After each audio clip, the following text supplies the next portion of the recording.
മാന്യപ്രേക്ഷകർക്ക് നമസ്കാരം. ഡൽഹി ഭീകരാക്രമണവുമായി ബന്ധപ്പെട്ട് വളരെ പ്രധാനപ്പെട്ട വാർത്തകളാണ് ലേറ്റസ്റ്റ് ആയിട്ട് പുറത്തു വന്നുകൊണ്ടിരിക്കുന്നത്. നമുക്കറിയാം, ഡൽഹി ഭീകരാക്രമണം നടത്തിയത് ജെയ്ഷെ മുഹമ്മദ് ആണ് എന്നുള്ളതിന്റെ ഒരു സൂചന നമ്മുടെ അന്വേഷണ ഉദ്യോഗസ്ഥന്മാർ ഘട്ടം ഘട്ടമായിട്ട് പുറത്തുവിട്ടിരുന്നു. എന്നാൽ ഇപ്പൊ ലേറ്റസ്റ്റ് ആയിട്ട് കൃത്യമായ തെളിവുകൾ പുറത്തുവിട്ടുകൊണ്ടിരിക്കുന്നു. നമ്മുടെ അന്വേഷണ ഉദ്യോഗസ്ഥന്മാർ കൃത്യമായിട്ട് ഈ രാജ്യത്തോട് വിളിച്ചു പറയുന്നു, അറസ്റ്റിലായിട്ടുള്ള ഡൽഹി ഭീകരാക്രമണവുമായി ബന്ധമുള്ള വനിതാ ഡോക്ടറായിട്ടുള്ള ഷാഹിൻ ഷഹീദിന് പാകിസ്ഥാനിലെ ജെയ്ഷെ മുഹമ്മദ് എന്ന ഭീകര സംഘടനയുടെ തലവനായിട്ടുള്ള മസൂദ് അസ്ഹറിന്റെ സഹോദരിയെ നേരിട്ട് ഫോൺ വിളിച്ചതിന്റെ തെളിവുകളാണ് ഇപ്പോ അന്വേഷണ ഉദ്യോഗസ്ഥന്മാർ പുറത്തുവിട്ടിരിക്കുന്നത്. അതായത് ഡോക്ടർ ഷഹീൻ ഷാഹിദിന് പാകിസ്ഥാനിലെ ജെയ്ഷെ മുഹമ്മദിന്റെ തലവനായിട്ടുള്ള മസൂദ് അസ്ഹറിന്റെ സഹോദരിയുമായിട്ട് നേരിട്ട് കണക്ഷൻ ഉണ്ട്.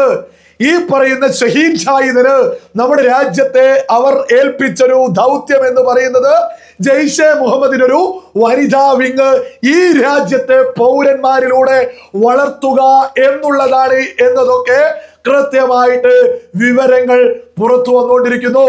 ഓരോ ആളുകളും ഒന്ന് ചിന്തിച്ചു നോക്കൂ. നമ്മുടെ ഡൽഹിയിൽ ഭീകരാക്രമണം നടക്കുന്നതിനും തൊട്ടു മുമ്പേയുള്ള ദിവസങ്ങളില് നമ്മുടെ മലയാള മാധ്യമങ്ങൾ ഉൾപ്പെടെ ഒരു വാർത്ത റിപ്പോർട്ട് ചെയ്തിരുന്നു, ജെയ്ഷെ മുഹമ്മദ് വനിതാ വിങ് തുടങ്ങുന്നു എന്ന്.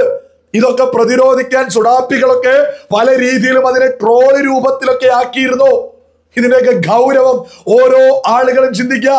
പാകിസ്ഥാനുമായിട്ടൊക്കെ വരുന്ന ഏതൊരു വാർത്തയോ നമ്മുടെ രാജ്യത്തിന് ഭീഷണിയാണോ എന്നുള്ളത് ഓരോ ആളുകളും ചിന്തിക്കേണ്ടത് തന്നെയാ. ആ വനിതാ വിങ് തുടങ്ങുന്നു എന്ന് പറഞ്ഞ ആ വാർത്ത നമ്മുടെ രാജ്യത്ത് നടപ്പിലാക്കാനാണ് ജെയ്ഷെ മുഹമ്മദ് തീരുമാനിച്ചത് എന്നൊക്കെ അല്ലേ നമ്മൾ ഇത്തരത്തിലുള്ള വാർത്തയൊക്കെ പുറത്തു വരുമ്പോൾ മനസ്സിലാക്കേണ്ടത്. നമ്മുടെ അന്വേഷണ ഉദ്യോഗസ്ഥന്മാർ, നമ്മുടെ മികച്ച പോലീസ് സംവിധാനങ്ങൾ, നമ്മുടെ രാജ്യത്തെ പോലീസ് സംവിധാനങ്ങളാണ് ഈ വനിതാ ഡോക്ടറായിട്ടുള്ള ഷാഹിൻ ഷഹീദിനെയൊക്കെ അറസ്റ്റ് ചെയ്തിട്ടുള്ളത്. നമ്മുടെ രാജ്യത്ത് വലിയ രീതിയിലുള്ള ഒരു ഭീകരാക്രമണത്തിന് ജെയ്ഷെ മുഹമ്മദ് ദൗത്യമേൽപ്പിച്ച ഷഹീൻ ഷാഹിദിനെ നമ്മുടെ പോലീസ് സംവിധാനങ്ങൾ, നമ്മുടെ അന്വേഷണ ഏജൻസികൾ പിടിച്ചിട്ടുള്ളതാണ്. ഈ സുരക്ഷാ വീഴ്ച എന്നൊക്കെ പറഞ്ഞ് ഉറഞ്ഞുതുള്ളി ജിഹാദികൾക്ക് പിന്തുണക്കുന്ന സുഡാപ്പികളുടെയൊക്കെ വായ അങ്ങ് അടഞ്ഞു കിട്ടിയല്ലോ. എത്രത്തോളം മികച്ച രീതിയിലാണ് നമ്മുടെ അന്വേഷണ ഏജൻസികൾ നമ്മുടെ രാജ്യത്ത് മുന്നോട്ട് പോകുന്നത് എന്നുള്ളത് ഈ തെളിവുകൾ കാണുമ്പോൾ ഓരോ ആളുകളും മനസ്സിലാക്കണോ. മാത്രമല്ല, ഈ പൊട്ടിത്തെറിച്ചതുണ്ടല്ലോ, ഈ ഡൽഹിയിൽ നമ്മുടെ ചെങ്കോട്ടയ്ക്ക് സമീപം പൊട്ടിത്തെറിച്ച ഭീകരൻ ഡോക്ടർ ഉമർ, അതേപോലെ തന്നെ അറസ്റ്റിലായിട്ടുള്ള ഡോക്ടർ മുസമ്മിലും കൂടെ അങ്ങ് തുർക്കിയിലേക്ക് യാത്ര നടത്തിയിട്ടുണ്ട്. അതുമായി ബന്ധപ്പെട്ട വിവരങ്ങളും നമ്മുടെ അന്വേഷണ ഉദ്യോഗസ്ഥന്മാർ അന്വേഷിച്ചുകൊണ്ടിരിക്കുക. ഇത്തരം വിവരങ്ങൾ നമ്മുടെ രാജ്യം ഇങ്ങനെ പുറത്തു വിട്ടുകൊണ്ടിരിക്കുമ്പോ പാകിസ്ഥാനിലും തുർക്കിയിലും ഒക്കെ ചലനങ്ങൾ നടക്കുന്നുണ്ട്. അതും സകല ആളുകൾ തിരിച്ചറിയണം. പാകിസ്ഥാൻ ഇന്ന് അവരുടെ സകല വ്യോമാതിർത്തികളും അടച്ചിരിക്കുന്നു. അവർ സകല പ്രദേശങ്ങളിലും റെഡ് അലേർട്ട് പ്രഖ്യാപിച്ചിരിക്കുന്നു. അവർ വലുതെന്തോ പ്രതീക്ഷിച്ച് തന്നെ കാത്തിരിക്കുക. നമ്മുടെ രാജ്യത്തിന്റെ പ്രധാനമന്ത്രി നരേന്ദ്രമോദി കൃത്യമായിട്ട് പ്രഖ്യാപിച്ചതാണ്, ഇതുമായി ബന്ധപ്പെട്ട് അടിവേരുമാന്തും, ഇതുമായി ബന്ധപ്പെട്ട് അന്വേഷണങ്ങൾ നടത്തും.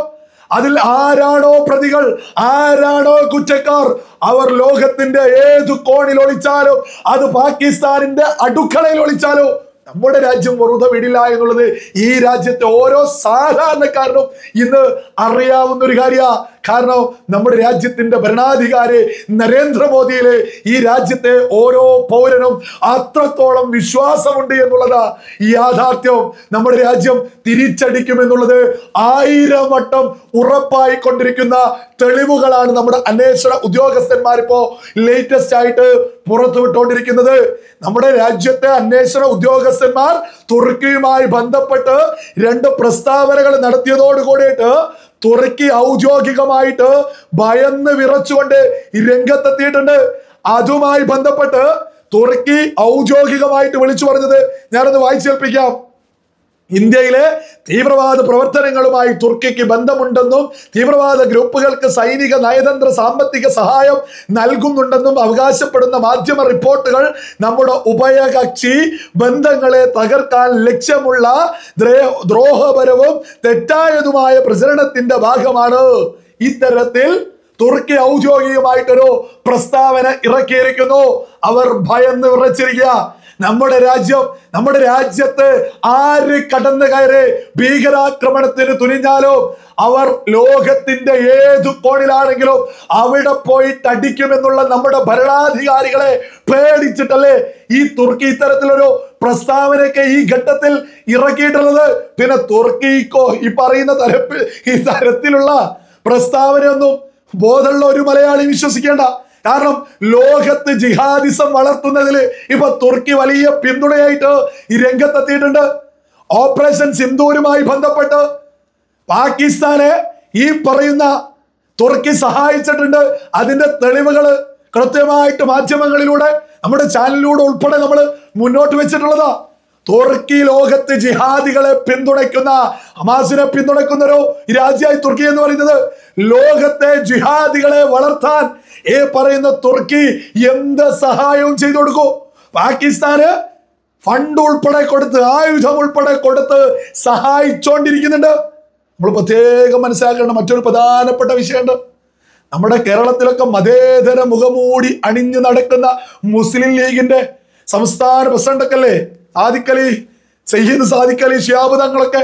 എന്താ ഈ സയ്യിദ് സാദിഖ് അലി ശിഹാബ് തങ്ങളെ ഈ തുർക്കിയില് അഗിയ സോഫിയ ദേവാലയം ഇതേ തുർക്കിയുടെ ഭരണാധികാരി എർദോഗാൻ പിടിച്ചെടുത്ത സമയത്ത് അതിന് കൈയടിച്ചിട്ട് ഏതോ ഒരു സ്ഥലത്ത് ഒരു ദേവാലയം പിടിച്ചെടുത്ത് പള്ളിയാക്കിയതിന് ഇവിടെയുള്ള മുസ്ലിം ലീഗിന്റെ സംസ്ഥാന പ്രസിഡന്റ് ആയിരിക്കുന്ന വ്യക്തി അതിനെ പുകഴ്ത്തി ലേഖനം എഴുതിയിട്ടുണ്ട്. ഇതൊന്നും ഒരിക്കലും മലയാളികൾ മറക്കരുത്. ഒരു ബോധമുള്ള മലയാളിയും മറക്കരുത്. ഇതൊക്കെ നമ്മളിപ്പോ എടുത്തു പറയുന്നത്. തുർക്കിയും പാകിസ്ഥാനും ഇത്തരം രാജ്യങ്ങള് നമ്മുടെ രാജ്യത്തിനെതിരെ നിൽക്കുമ്പോ ഇവരെയൊക്കെ തന്നെ നമ്മൾ നിരന്തരം സൂക്ഷിക്കേണ്ടത് തന്നെയാ. ഓരോ ആളുകളും ഒന്ന് ചിന്തിച്ചു നോക്കൂ. ലോകത്തിന്റെ ഏതോ ഒരു കോണില് അഗിയ സോഫിയ ദേവാലയം പിടിച്ചെടുത്ത സമയത്ത് ആ എർദോഗാനാണ് ദേവാലയം പിടിച്ചെടുത്ത് പള്ളിയാക്കിയത്. അപ്പോ ആ എർദോഗാനെ ഇവിടെ ഇരുന്ന് മുസ്ലിം ലീഗ് നേതാവൊക്കെ പിന്തുണച്ചിട്ടുണ്ട്. ഓരോ ആളുകളൊക്കെ ഇതൊക്കെ ഗൗരവത്തിൽ ചിന്തിക്കേണ്ടതാ. ആ തുർക്കിയും നമ്മുടെ ഡൽഹി ഭീകരാക്രമണത്തിന് പിന്നിലോ എന്ന് നമ്മുടെ അന്വേഷണ ഉദ്യോഗസ്ഥന്മാർ അന്വേഷിച്ചുകൊണ്ടിരിക്കുക. വ്യക്തമായിട്ടുള്ള തെളിവുകൾ പുറത്തു വന്നാൽ അതിന് ഏത് തുർക്കിയാണെങ്കിലും ഏത് പാകിസ്ഥാനാണെങ്കിലും നമ്മുടെ രാജ്യത്തിന്റെ ഭരണാധികാരികൾ വെറുതെ വിടില്ല എന്നുള്ളത് 1000 തവണ ഈ രാജ്യത്തെ ഓരോ പൗരന്മാർക്കും ഉറപ്പാണ്. അത്രത്തോളമാണ് ഈ രാജ്യം ഭരിക്കുന്ന നരേന്ദ്രമോദിയിൽ ഈ രാജ്യത്തെ ഓരോ പൗരനും വിശ്വസിച്ചിരിക്കുന്നത്. ജിഹാദിസത്തിനെതിരെ, ഭീകരതക്കെതിരെ നമ്മുടെ രാജ്യത്തെ ഭരണാധികാരികൾ സന്ധിയില്ലാത്ത പോരാട്ടത്തിന് ഇറങ്ങുമെന്നുള്ളതും നരേന്ദ്രമോദി കൃത്യമായിട്ട് ലോകത്തോട് പ്രഖ്യാപിച്ചതാണ്.